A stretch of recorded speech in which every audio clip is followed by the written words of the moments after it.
Good morning students. आज हम BA first year का सेकंड पेपर पढ़ेंगे, गृह व्यवस्था। इसमें हमारा टॉपिक रहेगा रसोई घर का आयोजन, प्लानिंग ऑफ किचन। इसमें पहली हेडिंग डालेंगे रसोई घर की व्यवस्था। इसमें लिखेंगे रसोई घर की उत्तम व्यवस्था करने के लिए कुशल गृहिणी को उपलब्ध स्थान व अपनी अन्य परिस्थितियों को ध्यान में रखकर एक उचित योजना बनानी चाहिए।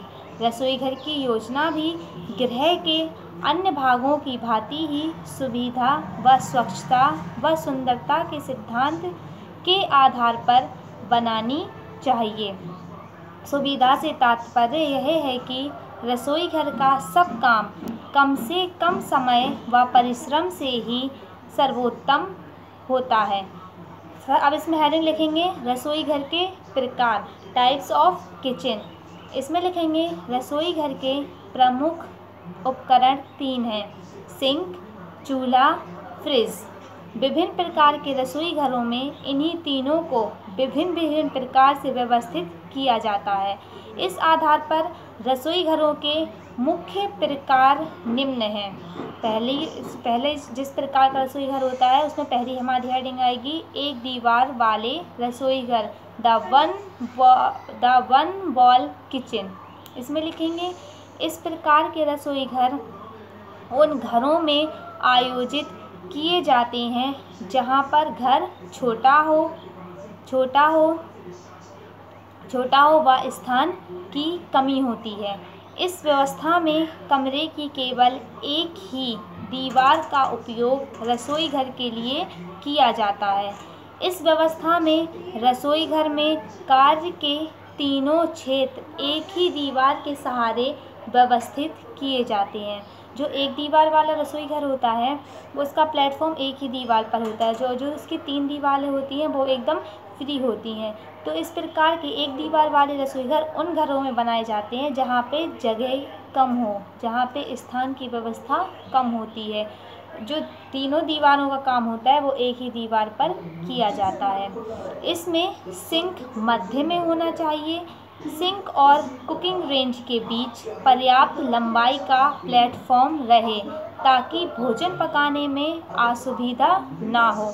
इसमें जो सिंक होता है वो साइड में कॉर्नर में ना लगकर सेंटर में लगता है। एक दीवार वाले प्लेटफॉर्म पे इसका जो सिंक लगता है वो मध्य में होता है। आगे लिखेंगे इसमें सिंक मध्य में होना चाहिए। सिंक और कुकिंग रेंज के बीच पर्याप्त लंबाई का प्लेटफॉर्म रहे ताकि भोजन पकाने में असुविधा ना हो।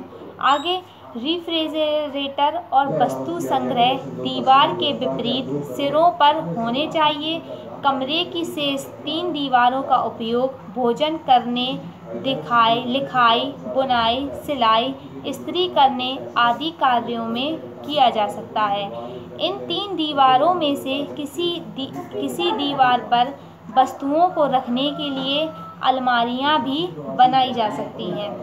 यदि रसोई घर पर्याप्त बड़ा है तथा घर में स्थानाभाव के कारण बैठक की व्यवस्था नहीं है तो इस कमरे के बीच में खाना रखने की मेज और शीशे के बर्तन तथा भोज्य पदार्थ रखने की अलमारी रखकर शेष भाग को बैठक के काम में लाया जा सकता है। सेकंड हेडिंग रहेगी हमारी इसमें 2 दीवार वाले रसोई घर, the corridor of 2 wall kitchen. इसमें लिखेंगे यह पहले रसोई घर से मिलता जुलता है। अंतर यह है कि इसमें एक की अपेक्षा 2 दीवारें रहती हैं। इस कारण यह अधिक उपयोगी भी हो जाता है। इसमें एक दीवार पर रेंज और फ्रिज रहते हैं तथा दूसरी दीवार पर सिंक। दोनों दीवारों पर केंद्र गृहिणी अपनी सुविधा से बना सकती है।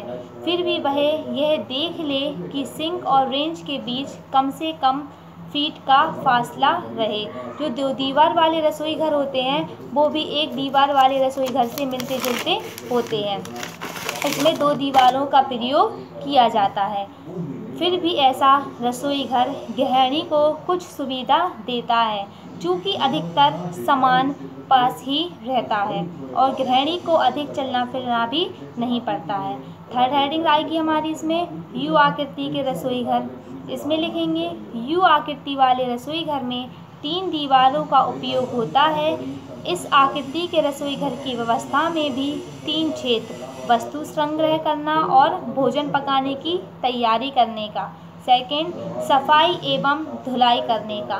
थर्ड पॉइंट में खाना पकाने व परोसने का होता है।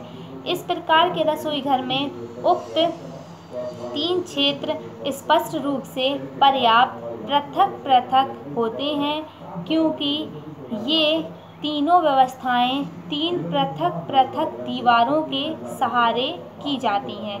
कमरे में बाईं ओर सामान संग्रह करने का स्थान व तैयारी करने का स्थान होता है। उसके बाद रेफ्रिजरेटर को बाईं ओर रखा जाता है। काउंटर के नीचे और दीवार के सामने रखने के लिए कैबिनेट व अलमारियां होती हैं। काउंटर के शेष आधे भाग में बर्तन धोने आदि के लिए चिलमची लगी होती है।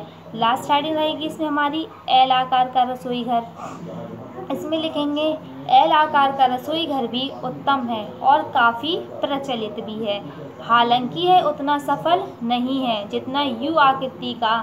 फिर भी इसमें यू आकार के अधिकतर लाभ उपलब्ध हैं। एक लाभ यह भी है कि इस प्रकार के रसोई घर में खिड़कियां और दरवाज़ों के लिए 2 दीवार मिल जाती हैं। कार्य सतह के अतिरिक्त जो कोना बचा रहता है वह एक छोटा भोजन के क्षेत्र के रूप में उपयोग हो सकता है। इसमें हेडिंग डालेंगे खंडित एल आकृति वाले रसोई घर। इसमें लिखेंगे इस योजना के दरवाजे होने या अन्य कारण से एल की आकृति खंडित हो जाती है, परंतु खाना पकाने आदि उपकरणों से कार्य की व्यवस्था एल आकृति की तरह ही होती है। काउंटर के दाईं ओर का स्थान खाना पकाने और बर्तन धोने के काम में प्रयुक्त होता है। काउंटर के बाईं ओर खाना परोसने व भोज्य सामग्री के संग्रह करने का क्षेत्र होता है। यदि घर में स्थान की कमी है तो इस प्रकार के रसोई घर में भोजन करने की व्यवस्था भी की जा सकती है। रसोई घर के शेष आधे भाग का उपयोग बैठक के लिए भी किया जा सकता है।